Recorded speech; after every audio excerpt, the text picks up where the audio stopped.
Back in November, Popeyes re-released its popular chicken sandwich, this after being unable to keep up with demand at the initial release in August. They were able to get the chicken sandwich back on the menu, but they weren't able to stop the violence of people waiting in line to get it, or of their employees struggling to keep up the pace. Milwaukee, Nashville, the DC suburbs, and elsewhere, some of these fights were good old-fashioned flailing fisticuffs. Now it's a girl fight. They done throw shoes.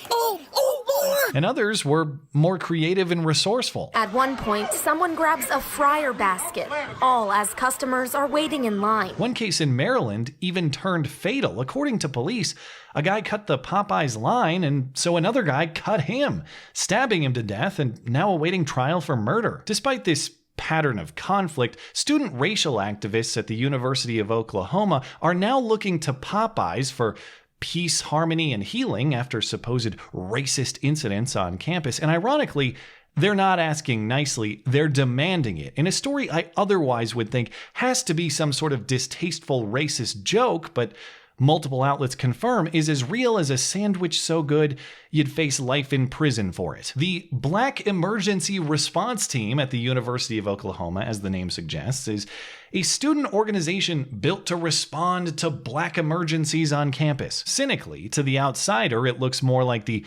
Black Emergency Manufacturing Team, and then the Black Emergency Response Team comes into play.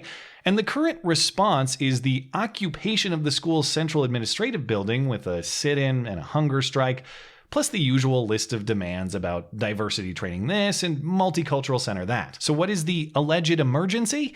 The ultimate emergency, of course, far more urgent than even the longest of sandwich lines. Not one, but two professors have spoken the unspeakable word, negligently disregarding how offensive and terrorizing that word is to students of color. The original incident happened Tuesday, February 11th, when a journalism professor was discussing his resistance to social media. According to multiple people in the class, a student pushed back on him, saying journalists should keep up with the modern age, and the professor said the student's comment was the equivalent of saying, "Okay, boomer." The class laughed at him, and the professor added that calling someone a boomer is like calling someone the N-word. Witnesses say he even used the hard R and everything. The university president said the hard R is unacceptable. The professor has stepped down for the rest of the semester.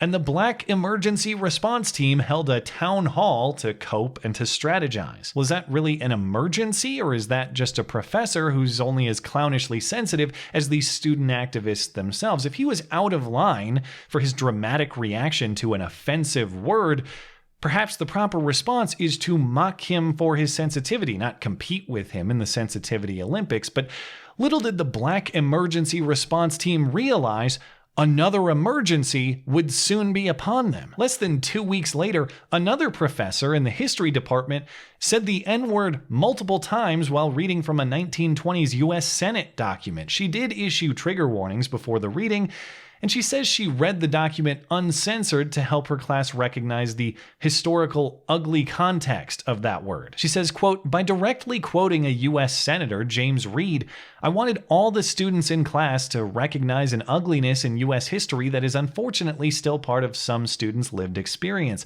I also recognize that apologizing in advance for the offensive language and placing it in this historical context did not alleviate the injury, and for that, I am deeply sorry." And the interim university president said much the same, that the context and the trigger warning does not lessen the pain caused by the use of the word. Well, nobody even can lessen the pain of a word for you. That's entirely on you to take a momentary breather and remember sticks and stones. And it's not even really sticks and stones in this case, if the word wasn't personally directed at you for ridicule. If hearing a word in a historical context is exactly the same as racially maligning you personally, you're not just too fragile for a rigorous academic challenge at a university, you're far too fragile for a functional life in a world with unavoidable cruelties far worse than simply hearing a sound you don't like. But this story is not about anybody actually being hurt, of course. It's about what you can get out of that appearance.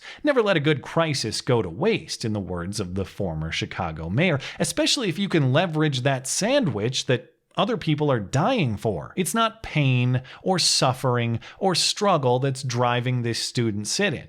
It's the opportunity of the moment. Alleged racism is the club with which to bludgeon others into compliance. They will serve you, and they'll shut up while they do it. Students packing Evans Hall, but say they were told not to speak to the media.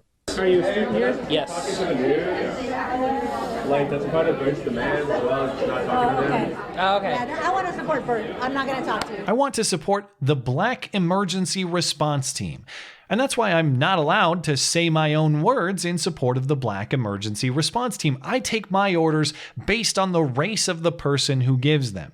Because racism is bad, and that's why we're all here to fight it. Untangle that mental knot if you can. It might actually be easier to untangle than the list of demands. The Black Emergency Response Team demands the firing of Provost Kyle Harper, draping a campus statue with a "Harper has to go" banner and shaming him under the hashtag #TheHateYouHire. Apparently he's responsible for hiring all those flaming, sensitive, leftist, apology-happy professors you call racist. In addition to his other crimes of slightly criticizing gender studies as a student in 1999 and not bending over far enough for racial activist demands in his position as provost, this in addition to the university noting that some had questioned his commitment to diversity when he was hired as provost in 2015. Oh, God forbid he prioritized things like academic rigor at a university. No, we demand racial sensitivity at our social justice daycare. The rest of the demands read exactly like the various iterations of this story we've all seen before.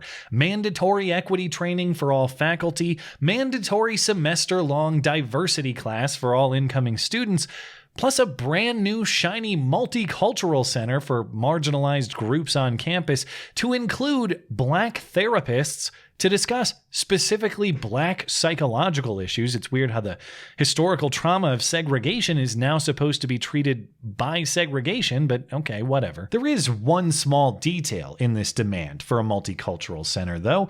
Apparently these kids are on a hunger strike until they can end it, with the ultimate reward. The demands include Provost Kyle Harper resigning, mandatory equality training for all faculty, a semester-long diversity class for students, and a multicultural center complete with a common lounge area, study rooms, and a Popeyes. Yes, OU students demand a Popeyes on campus. This is a satire headline, plenty clever, but much too spicy for the Babylon Bee. Black racial activists say stereotypes are hurtful. Demand fried chicken for healing. Is the plan incremental? Will you leverage the next Black emergency for watermelon and then grape soda after that? I'm not even asking these questions as crass jokes. They are logical responses to the story they have created. Beyond that absurdity, though, I don't even understand how this demand would work as a practical matter. Even if the school caves and says, fine, you can have a new Popeyes for the sake of not perpetuating Black stereotypes, they can't force Popeyes to open a store there. And if you're Popeyes, why would you? You'd be entering a place where people are looking for any opportunity to leverage victimhood as a method to control you and take from you. I don't care how good your sandwich is. That is not a promising business environment. If there's one silver lining beyond the apparently oblivious comedy in this story, though, it's a university president who may in fact have an intact spine with which to stand up to the mob. While he did entertain the sensitivity earlier, at least on the issue of the demanded resignation or firing of the provost, interim university president Joseph Harris says, nope, we're not doing that. Put yourselves on a diet all you want. We're not firing our school leadership. He says his reasons are based on principle, fairness, and precedent. We don't allow demand for expediency to deter from fair process in employment evaluations, he says. Plus, those employment evaluations are never discussed publicly anyhow. As of Friday afternoon, the Black Emergency Response Team is now planning new demands, but those are yet to be released. My bet is on an NBA team, but we'll have to wait to see exactly what sort of anti-racist, not at all stereotype reinforcing demands they choose to make next. Until then, hunger strikers say that unless the university fully submits to their demands without negotiation, it is starving them of their freedom. But nobody's starving you. literally or metaphorically. You make the decision not to ingest food. You make the decision to remain on this supposed plantation of a college campus. You have the total freedom to vote with your feet and move yourself to a place that's more aligned with what you want if the University of Oklahoma is not satisfactory. And hey, if all you're looking for is opportunity and chicken, then as the website says, you belong at Popeyes. So just walk right in and demand a job instead. Thanks as always for listening and for supporting this channel. Always appreciate that thoughtful discussion down below, and especially over on Twitter, that is at ML Christiansen. You're always welcome to coming out and chat in my live streams. Those are linked down in the description. Looking forward to it. Goodbye.